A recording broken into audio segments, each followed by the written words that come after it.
Hi there, I'm Sam Cranmer. I'm a director with PwC's Global Mobility practice in San Jose, and I'm here with my colleague Eileen Mullaney today to talk about building a remote work program for the future. Hi, Eileen. Hi, Sam. Thanks. My name is Eileen Mullaney. I'm a partner in the group. I am based in New York Metro, and I lead our mobility consulting practice. We're both happy to be here today. Thanks, Eileen. So the first question I had really, Eileen, was COVID and the global pandemic was really a test case for a lot of our clients in remote work and allowing their employees to work remotely, particularly across borders. For those organizations who are planning on remote work being around for the long term, how do we see them building a remote work program that's fit for the future? That's a great question, Sam. I think for a lot of our clients, they thought, 2020 was a bit of an anomaly, so everybody was kind of dealing with that, kind of on a case-by-case basis. I think everyone thought 1/1/21, the magic switch will go off and we'll have a remote work program in place. But as companies are realizing, there's a lot of thoughtful consideration and planning that goes into the design and development of these programs. I think first and foremost, companies really have to think about what kind of program do they want to have in place. There's not one size that fits all for every company, every industry. And do you want to have more of a flex work arrangement where people might work a compressed work week, a hybrid 3-2, a couple days in the office, a couple days at home?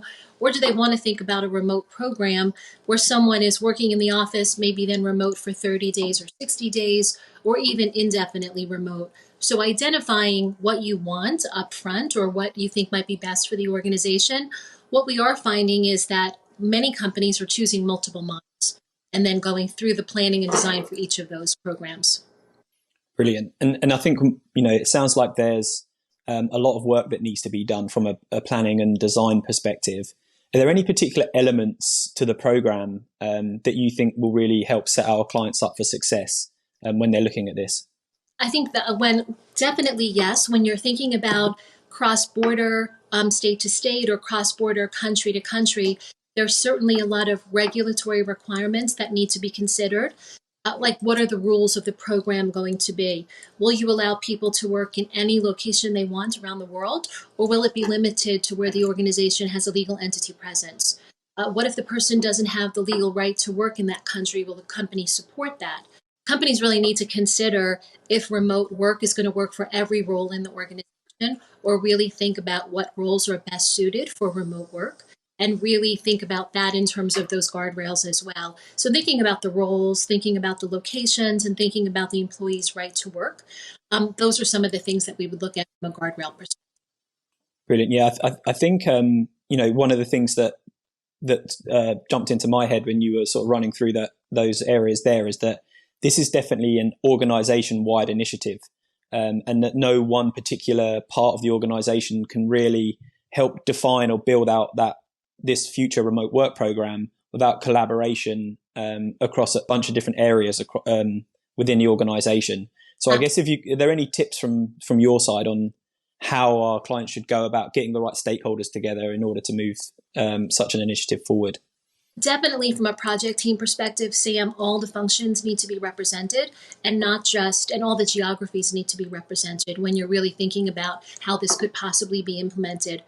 I would say first and foremost, really engage with the business stakeholders of really what they think would work best for their business, especially in a very diverse organization where there's lots of different business units that may do different kinds of things and different types of work may be best suited for their employee group. And then really thinking about having that very broad functional representation, including, of course, tax, legal, HR, but also thinking about some of the other areas that would be required to operationalize a program like this, like accounting and payroll, will be also critical to how this is rolled out in various locations. Excellent.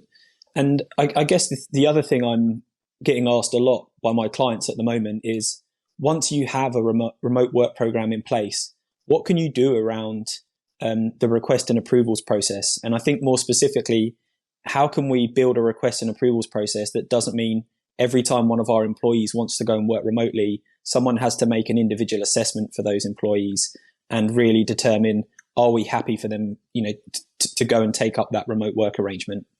I think that's why it's so critical, Sam, to spend the right amount of time really thinking through this from a guardrails perspective. What do those location assessments look like? What are the rules of the road that the organization agrees to? Because those kinds of things, those rules can be programmed into the tool like PwC Anywhere. So once, what would only be coming back to the managers or the approvers of exceptions rather than every single case, as you mentioned. So you're really just getting the outlier request as opposed to everything. But in that tracking system, you are aware of where people are and that it's within the rules and boundaries that you've set. Brilliant. Thanks, Eileen. That's some really insightful stuff there. Thanks so much, Sam. Great. And thank you, everybody, for joining us today.